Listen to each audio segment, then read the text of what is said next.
It's time for the big show with Andy Gallo and Country Jim. Hello, everybody. I'm Andy Gallo. And I'm Country Jim. And we have Mark Zeus, our guest. And Mark, welcome to the show. Glad to have you here, man. It's really great to be here, man. You know, I was reading a little bit about your bio, and you come from Chicago, and we won't hold that against you. But how long did it take you to get to Texas? How long? Well, I moved here in 2000 officially. I started touring into Texas 1995. So okay. I would come down twice a year and get out of the winter a little bit. Right. Avoid the snow. Right. And take that drive up and down in January or February. And then I'd come again in the spring, or I got involved a little bit with the Kerrville Folk Festival, and I had friends in Houston, Seguin, actually. Mm-hmm. A good buddy of mine moved to Seguin, and a couple in Austin. So I would do that triangle thing a little bit. And Houston, I decided to settle there because it's a large market and a lot of work, a lot more work in that, you know. And you play music full time, right? Yeah, and I'm also a sound engineer, and I've done that full time as well through my career. Yeah, that's cool. That is cool. Yeah. Well, that's exactly what I was going to say. Took the words right out of your mouth. Yeah, I'm really glad to have Mark. In fact, he and I are doing, when we get done, we're going to go do a song swap gig together at Red Brick Tavern. And he and I have done that before, and I really appreciate him a lot. Talk to me about, I want you to talk about a lot of things, but talk to me about childhood, first starting to play guitar, or did your mother make you take piano lessons? Or? Well, actually, I got interested in violin. Actually, a viola, violin, orchestral instruments. I just through exposure to it in school, and then a little bit when my dad would play some of it. So I wanted to play a string instrument, fiddle, but not so much fiddle, violin. So there was a violin teacher. Like Chicago is a long city. There's the north side and the south side, and there was a teacher that lived in Blue Island, which is far south, and he didn't even drive. He was formerly in the orchestra and in the symphony orchestra, Chicago Symphony, and he was older at this point. This was in the '60s, and he was retired, and he decided, well, I want to teach. So. But he would take the bus all the way from Blue Island, all the way through the city, up into our neighborhood. And he had 4 or 5 students in our neighborhood on Saturdays. So every Saturday morning, I would have violin lessons. And this is like I was 8, 9, somewhere in that 10. And I took him for a few years, and then he said, I wasn't that good, but I was, he was doing the best he could with me. And so he said, you know what, you could be a good musician. You need to learn piano. So then he started giving me few piano lessons. And I got to be like 13 years old, and I was going to high school, 13, 14. And I decided to join the football team. The football team was Saturday mornings. So I had to make a decision. I decided I'm going to play football. Right. So, but I had that all that background and exposure to it and all that. When was the first time you played professionally or on stage? Well, at that point I didn't pick up guitar. Even how I picked up guitar is my older brother had one just kind of laying around. He messed around a little bit with guitar. So I during my high school years more. So it was like from when I was maybe 13 until I got into high school, and I started seriously getting into playing. Playing guitar. I didn't play any gigs until I got out of high school. I would do parties for, just whatever. Somebody throw a party. I'd sit in the parking lot and all my buddies be around. I'd play a few tunes and that kind of thing. I'd play all original stuff. I never played covers. I always wrote my own stuff. Now, did your parents play, or your siblings? A little bit. Did they? Okay. Yeah. My grandfather used to make squeeze boxes. Okay, he was. I'm all Polish. I'm 100% Polish. All my grandparents moved around the turn of the century to Chicago area, and but my one grandfather was he tinkered a lot. He played, he fixed watches. He did this, like just a handyman kind of and he liked to do this little fine work. And he's made squeeze boxes, but the problem is that nobody could play them except him because of the way he tuned them. He didn't, you know what I mean? He wasn't a musician. Right. He just liked, so he made it. So the only people that could play it was my grandfather and my dad and a couple of my uncles or something, because they kind of grew, you know. So I actually, years later, I had one of those squeeze boxes. I showed it to a good friend of mine that was an actual accordion player. And she said, I really can't figure this out. I don't know. I can't play this.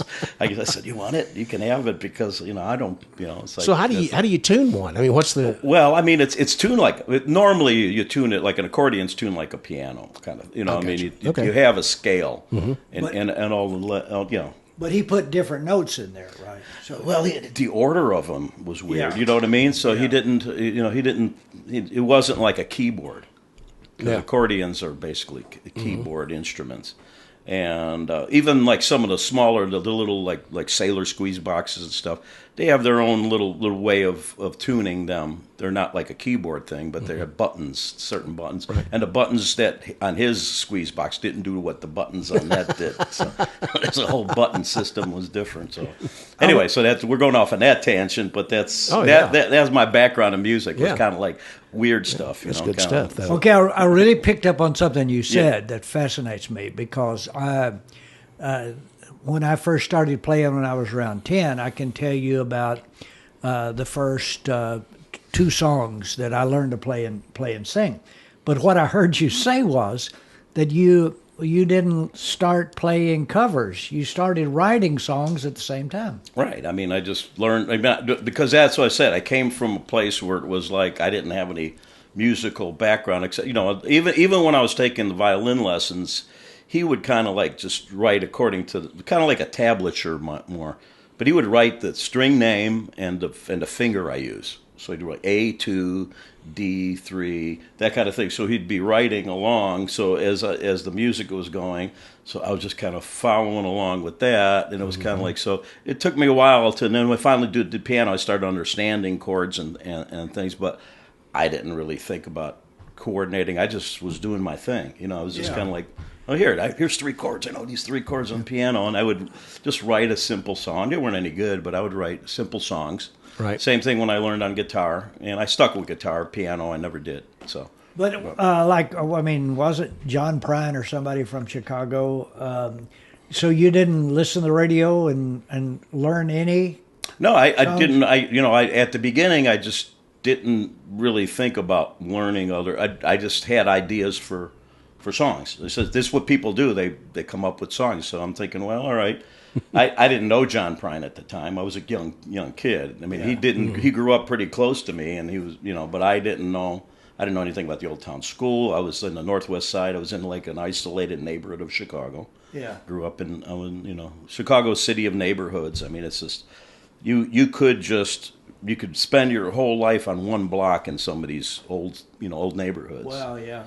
Because I remember, you go down, even today, you'd go down to like Little Italy or something, and you've got the doctor, you've got the dentist, you've got the sundry shop and the grocery store and the hardware store, and then at the end of the block is the funeral home.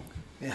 So you start at the beginning of the block. You got the doctor that's going to deliver you in your house or whatever. Right. Like that's down on the other side of the block or whatever, or across the street. Right. So that's the way the old neighborhoods were. Before people were having the malls and so everything was neighborhood. So about every year you go back up there. A couple times a year nowadays. I mean, depending. Through my time in Texas, there have been a couple years where I wasn't able to make it even. Up there, but I try to keep up with the people. Do you there. go and play some places now that you played way back then? All the old places that at least gone. the ones I play have gone. Yeah, they're gone. There's no, I can't.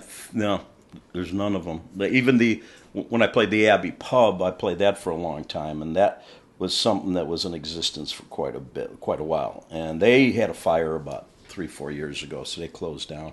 Yeah. And I'm not sure if they're going to open again or anything, but that was the last one. That was a great place. That was a classic old school proscenium stage room in the back that they would do big shows.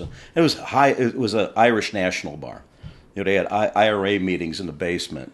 and stuff like that. You know what I mean? So it was like Right. it was like hardcore Irish nationals would hang out there. Right. And he had apartments upstairs, and a lot of the people that came over, you know, they would stay upstairs and they'd work, you know, whatever, you know. I don't want to say they overstayed their visas, but I don't know anything, you know, about that.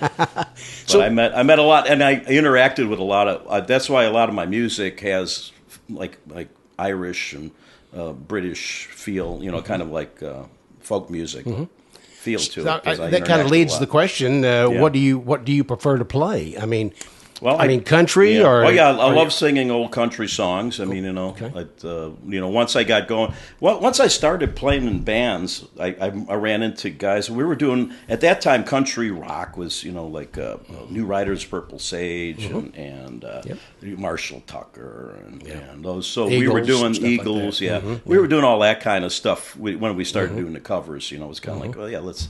This is kind of and Crosby, Stills, Nash, and that. Then we went over to that and. So it was that was what was kind of popular for us. That's what, and we sang harmonies. We had guys that all sang. So So that was like 4-piece band or 5 or. yeah, depending. Yeah, so we started with a 3-piece without a drummer. Then we were just doing the harmonies, and we were doing. In fact, my one buddy, bass player, he had this real high tenor voice, and he would do like bread songs. And he'd kill him. And he'd just nail him. Yeah. And I've been actually talking with him. I'm still in touch with him. He comes out and we jam when I'm up there. And I said, man, you got to pull out some of the old bread songs, man. You really killed them guys. Those songs. So anyway, you know, whatever. Whatever fit, you know, kind of at that time. You know, very acoustic. But then once we added a drummer, then we rocked it out a little bit more. So as you got your musical career going, though, was there any one person that was kind of an influence that you? I know when you first started, you really didn't pay attention because you did your own thing because you wrote your own songs. So, but did you find who I listened to when I was young was Herb Alpert. Okay. Tijuana Brass. Yeah. Just I love, you know, the melodies, you know, the pop melodies and the arrangement. At the time I wasn't thinking about the arrangements, but in hindsight I'm looking, I'd say, yeah, that was cool, something a little different. You know, than what my dad was listening to. Right. Was there anything country? And Neil Diamond was a big anything influence country there. that you listened to when you were younger? Yeah, I mean Marty Robbins. My dad used to love Marty. He liked Western music. New Riders, not New Riders. What was it? The Sons of the Pioneers, and you could probably name them better than I can. Some of those old Frankie Lane. He was a big fan of Frankie Lane. Yeah. And Teresa Brewer. Oh, do you remember yeah. Teresa Brewer? Yeah. What a great voice. And he loved it. He had all her albums. Yeah. And she was country, but she didn't really have any hits country though. That's what was really weird. She was kind of what we used to call middle of the road. Yeah. She was in between pop and country. You know, there were several artists back in the day. If she came out 20 years later, she would have fit right in. Absolutely. I mean, you know, she's The live show, did they call it the WSM Hayride, or that they had a big country show in Chicago? Oh yeah, the WLS. WLS. Yeah, WLS barn dance. Barn dance, yeah. Right. Yep. Yeah. In fact, I remember my uncle had like a book, and I don't know where it's at. He gave it to me before he passed away. He lived in California. He retired up in Northern California. I went to go visit him, and he collected a bunch of stuff, you know. And he had the book, like a booklet of all the like songs, like a songbook. Yeah.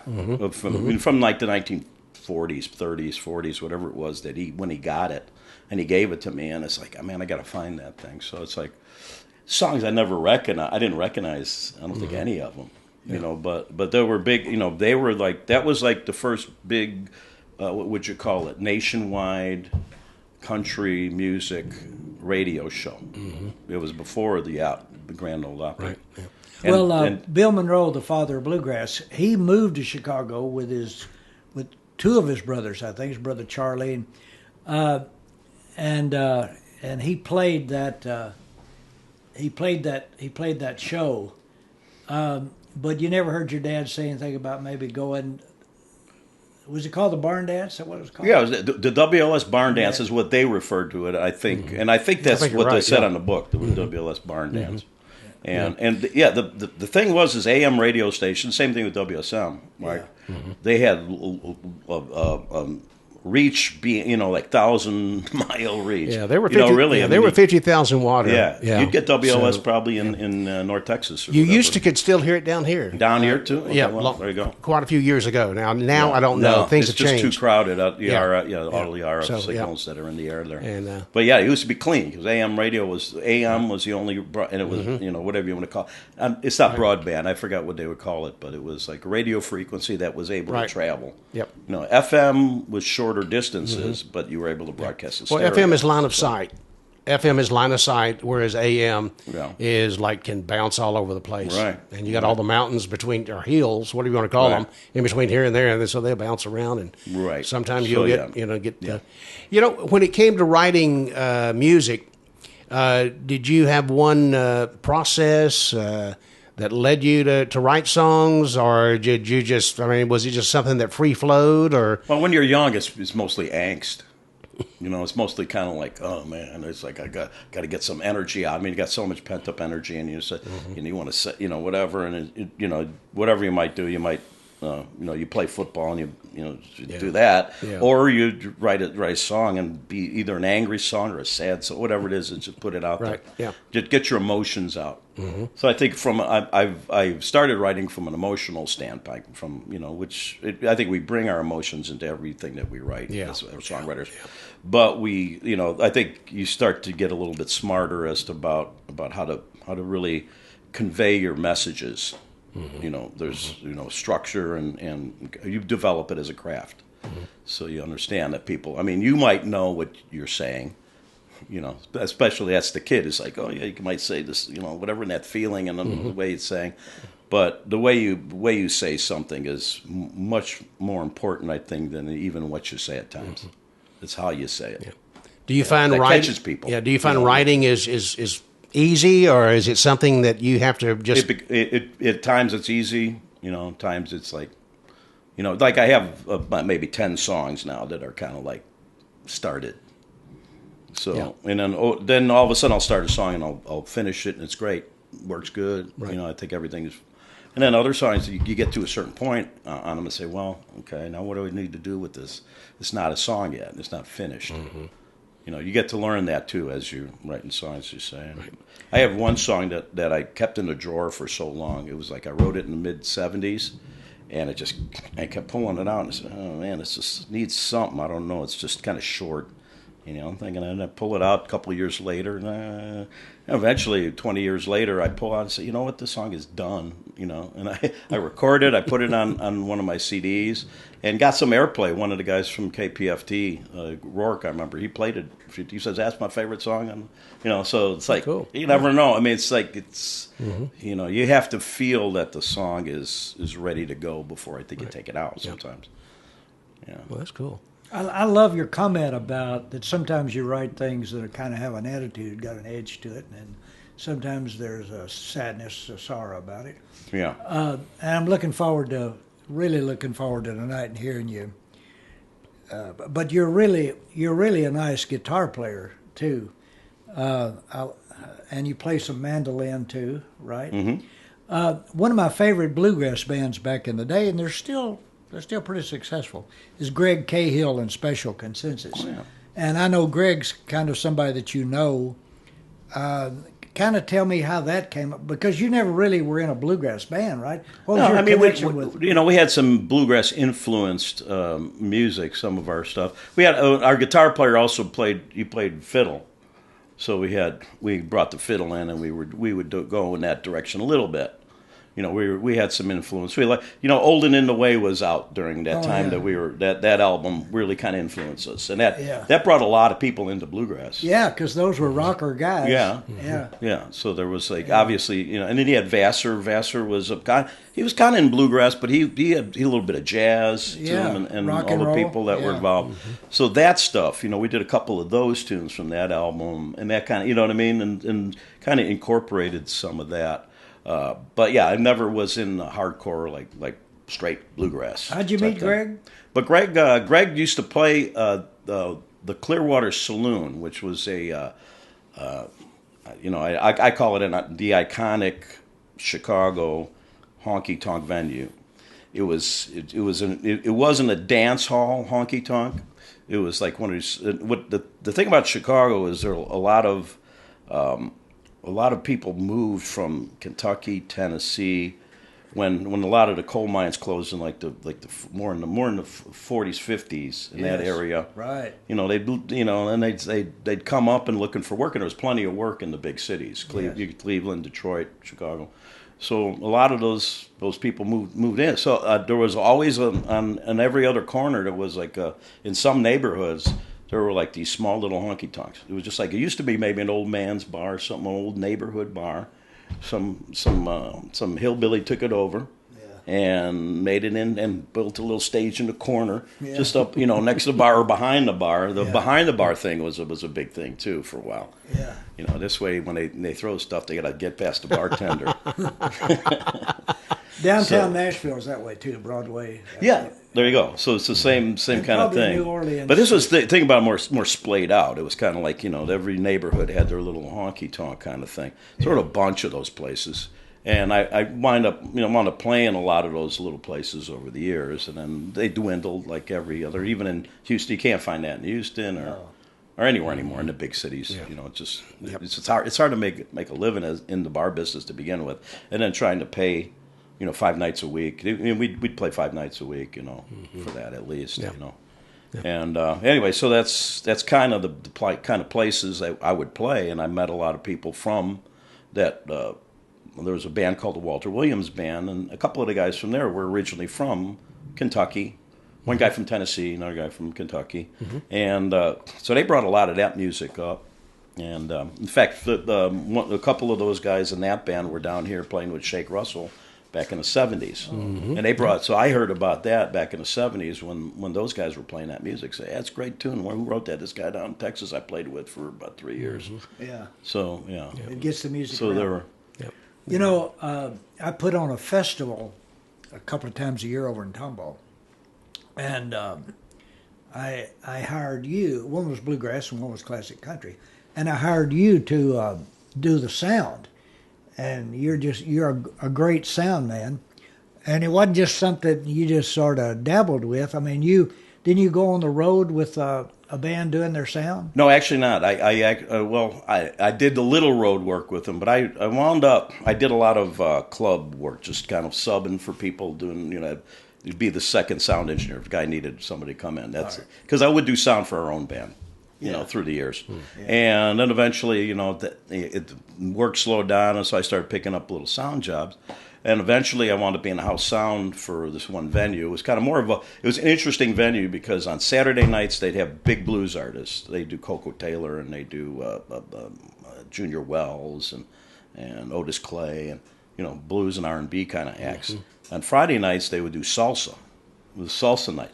So I got to do salsa bands on Friday and then big blues acts on Saturday. And it was a great little gig. It had that for about a year and a half or something. And then eventually I started, I was still playing, so still, but I got an opportunity to work for a big society orchestra called the Ken Arlen Orchestra.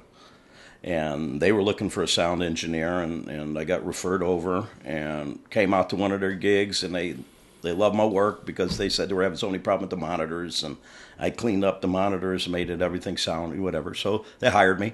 And they did all the really, the big fundraiser events, all the fancy hotels downtown, all the big events, all the rich people's events, and the Jewish weddings on Sunday. So you'd have Sunday, we have Friday gigs set, you do your fundraisers on Friday, your weddings, big weddings on Saturday, and then Sundays you do your Jewish weddings. So they had like three days a week, and you'd make a lot of money in this. So. That's what I was thinking. Thinking about that. That wasn't on the road. That was just here. That was but even through that, they'd get hired out. I went to Phoenix, San Diego with a few places where they know that when you get to that level, it's kind of like money's no object. So to fly 15 people to Phoenix to go play some big party or some big whatever you want to call it. They did some conference or something. The party after the conference Well, let's talk a little bit about now. Yeah. You're doing a duo tonight.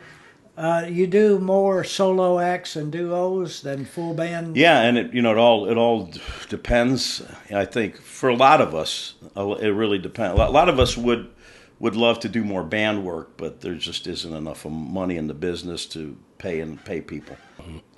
A lot of times bands will pare down and guys are hopping around. I mean, you use a lot of different people in your bands. You hire out for a gig, if you were full time. I mean, I know you're pretty much kind of part time at this point. Sure. But yeah, if you're trying to be full time, it's really rough to keep a band together. Yeah. And so and if you're able to do solo, I know a lot of guys are able to do solo and then extend it out. So depending on the room, the situation, the gig. I mean, next week I got a big show at McGonigal's Mucky Duck with a couple songwriters, and we're going to do a songwriters show with an in and around songwriter show with Charles Bryan and Sarah Van Buskirk. Two really great writers, two of the best in Houston, in my opinion. So we got together and we're going to do something like that. So that those are kinds of things that fit into as well. And speaking of solo and speaking of songwriting, Yeah. you brought your guitar. So why don't we get your guitar over here and maybe you can do something original for us? Okay, I can do you a song. Yeah. All right, okay, I'm going to do a song for you. This is a song I call The Golden Rule. You'll know why. So.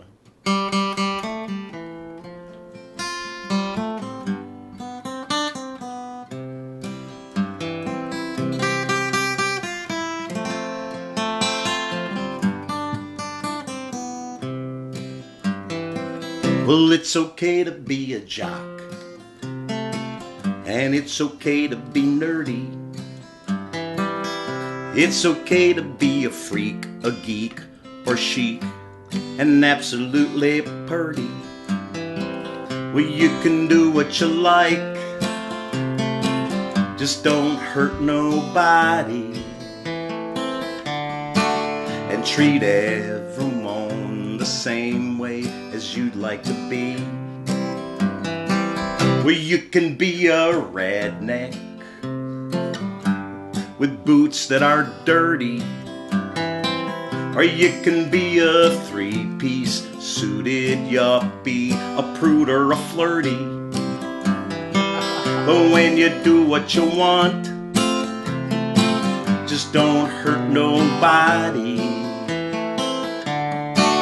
and treat everyone the same way as you'd like to be.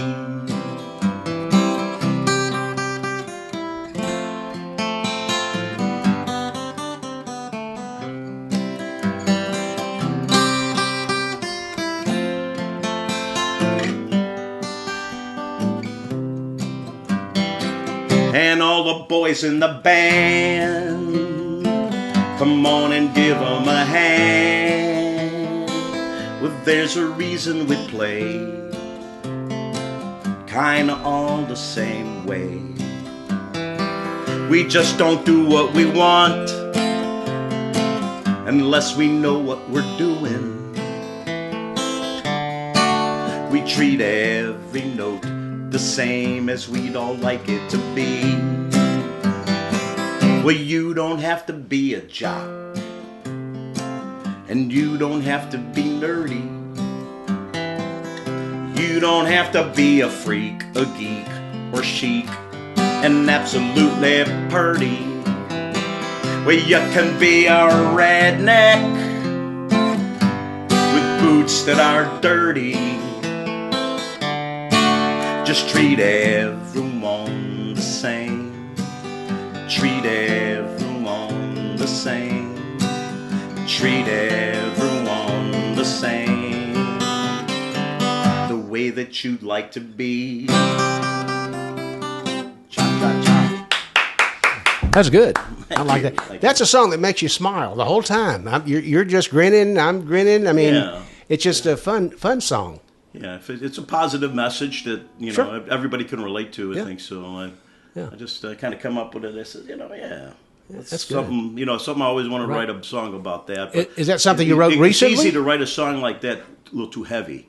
Right. You know what I mean? Oh, yeah. Is that a recent song, or is that something you wrote long time? It's been around about 8, 9. I'm just going to be recording it. It's not recorded. I'm finally going to record it for this project I got coming up. I got a new project coming up. That's pretty good. What'd you say, 8 or 9 years ago? About 8 or 9, I'm thinking. Somewhere in there. 2012, 13, I'm thinking. Somewhere in that area. That's cool. That's 10 years. Whoa. That's cool. I don't know, man. Hey, we like to play a little game here before we Sure. get out of here. It's called Pick One. Okay. Okay, this is going to be easy for you. Okay, you're from Chicago. Down here in Texas, thin crust, thick crust, pan. What is your preference there?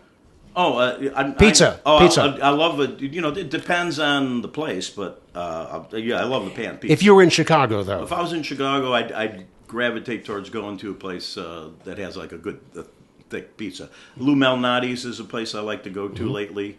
I hadn't been going there for years. There's an old place called Ria's that closed down years back. So there's a lot of places that closed down, like old Italian restaurants. Yep. But there's quite a few different places up there that I like. But yeah, I prefer like a good solid pan, thick pizza, some body to it. Singing or playing? Singing or playing? Would I rather sing or play? Sing or play? Yeah. Well, obviously it really depends, but I'm a singer first probably. So yeah, if somebody says we need you to choose one of your songs, would I do an instrumental or would I sing? I would sing. Okay. Okay. So yeah. Electric or acoustic? I'm an acoustic guitar player mainly. Okay. Yeah. All right. Here's a good one for you: John Wayne or Steve McQueen? Steve McQueen. Bullet. Yeah. Steve McQueen for a lot of different reasons. And I'll do one more here. We'll do another food one here. Rice or potatoes? Probably potatoes, but right now I'm avoiding both. Join the crowd. We always like to do that. That's kind of fun. That's kind of fun. Yeah. Well, man, I tell you what, we are just slap out of time just about. We sure do appreciate you being with us, Mark. Oh, no, it's been a pleasure, man. Yeah.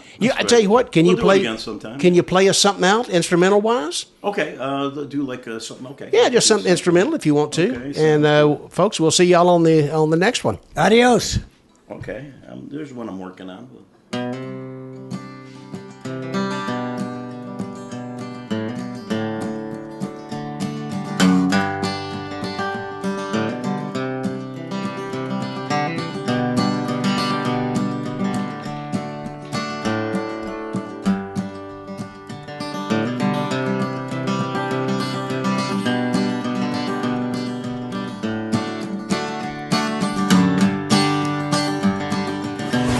Thanks for listening to The Big Show with Andy Gallo and Country Jim.